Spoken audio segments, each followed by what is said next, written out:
Hello and a very warm welcome. I am Ruchi Sharma. Bitcoin's recent rally has bolstered investor confidence in this highly volatile class. We have witnessed a rub-off effect on the broader virtual digital assets. Taking a cue, the NFT market too witnessed a surge in prices. However, there are growing concerns over continuation of the rising trend. Many participants are uncertain about whether the recent upswing will continue unabated or are there hurdles that could derail the journey so far. To answer such questions and many more, we have a very special guest with us, Ms. Namrata Singh, Consultant Emerging Tech and XR, Sony Entertainment Talent Ventures India. Welcome to 3.2 TV, Namrata. Thank you. Thank you, Ruchi. Thank you for having me. Namrata, the recent surge in the overall cryptocurrency market has favorably impacted the NFT market. The price jump in Bitcoin has led to the revival of the NFT marketplace. How do you see the current scenario spreading out and its likely influence on the NFT market? Will this upsurge attract NFT startups? Will it open up new opportunities?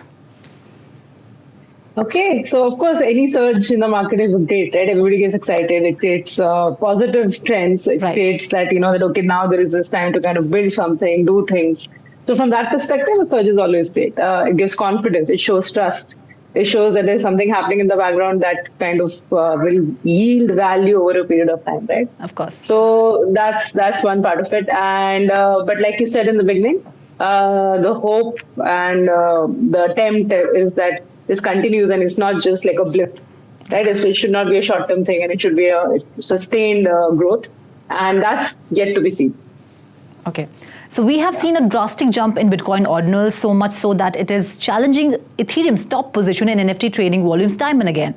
Will this upsurge in Bitcoin ordinals continue, or is it just a trend that will fade with time? Hard to say, but looking at the past, if history teaches you a lot, it right now looks like it could be a shorter term thing to look at. Year ends, market jumps, all of that. Like you said, there's excitement around a few things, but all of this could be. Like I said, I'm hoping it's a sustained thing, but it does look like it's a shorter term movement at the moment. Yes. Okay. So Blur has once again surpassed OpenSea and captured its #1 NFT marketplace position. Blur controls 80% market share. OpenSea has lost business since it made royalty optional. There are talks of OpenSea reducing its staff by 50%, and it is also planning to launch OpenSea 2.0. Do you think such strategies will help OpenSea gain lost ground, or Blur will continue to dominate the space? See, there is a definite need for Web3 in general to build trust, right? Again, there has been a massive trust deficit. The market has disappointed. The players have been greedy. All of that has happened, right?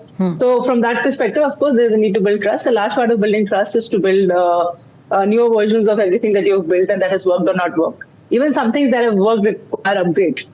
So there's an OpenSea and it becomes an OpenSea 2.0. Of course, that's a great thing for the ecosystem at large. And I don't just consult with Sony, I also consult with Sandbox, I also consult.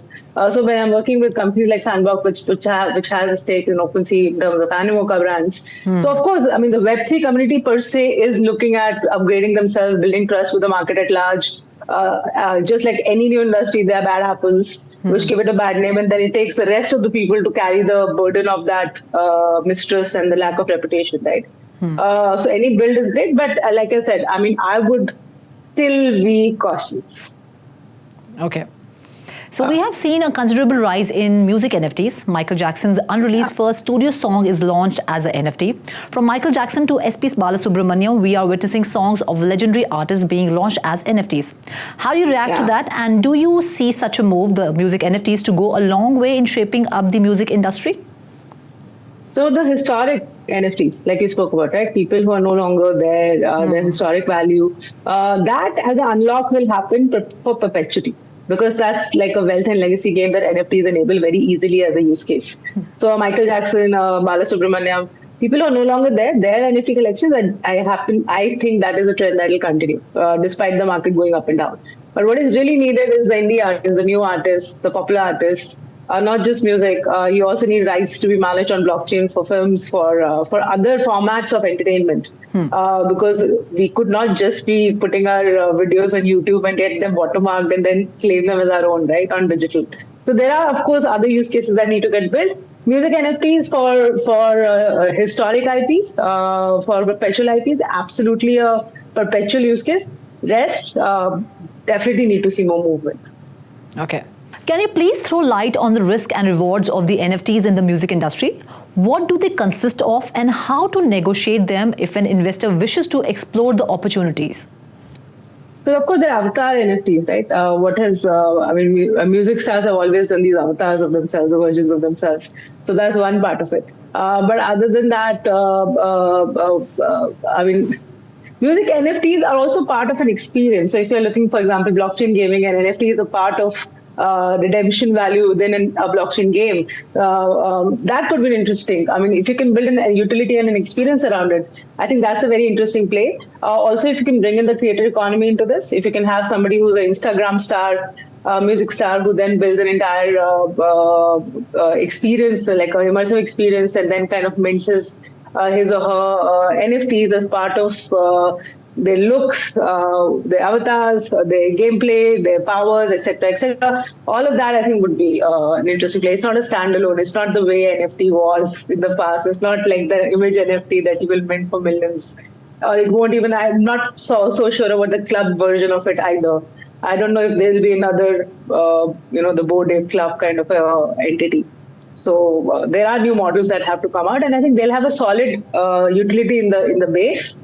So it could be rights management, it could be personality rights, it could be like the inherent value is solid, and then the experience on top of it is what brings the engagement with the fan universe.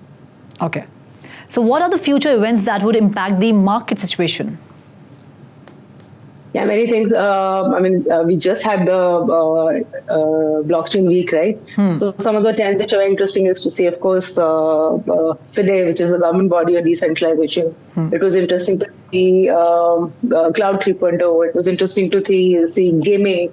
It was interesting to see how people are trying to kind of have integration layered services to link wallets without by using UPI. How do I make a customer enter the metaverse without having a wallet in India, where regulation is an issue or there's a 30% tax? So a lot of this innovation around real world problems, especially for India as a market, were interesting things to see. And what was interesting is, if you're in Bangalore especially, you realize that the engineering talent is so deep. Exactly. That these younger founders actually are really smart, and they are trying to solve the deeper problems. And the moment I think the business leaders and this tech talent combines, I think the problems that we'll solve will be Indian global population scale by default. Great. So what challenges do you see influence NFT adoption in coming years, and how to combat these challenges?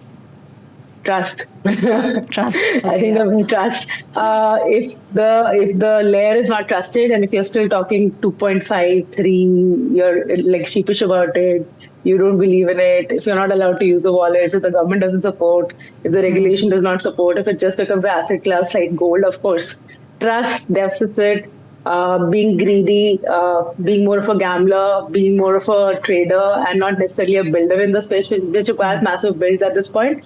I think what will I don't think we'll get a third chance if we don't get this right this time. Right. I think the wave will die. So that's die in the sense that it won't have the credibility that it could possibly have. Exactly.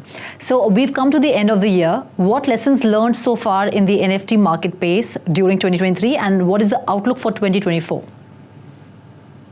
Respect hustle, but don't mistake fraud for hustle. That's like maybe the biggest lesson that all of us have learned in the Web3 space. You have to be really careful about the company that you keep. You have to be really careful about the ideas that you support.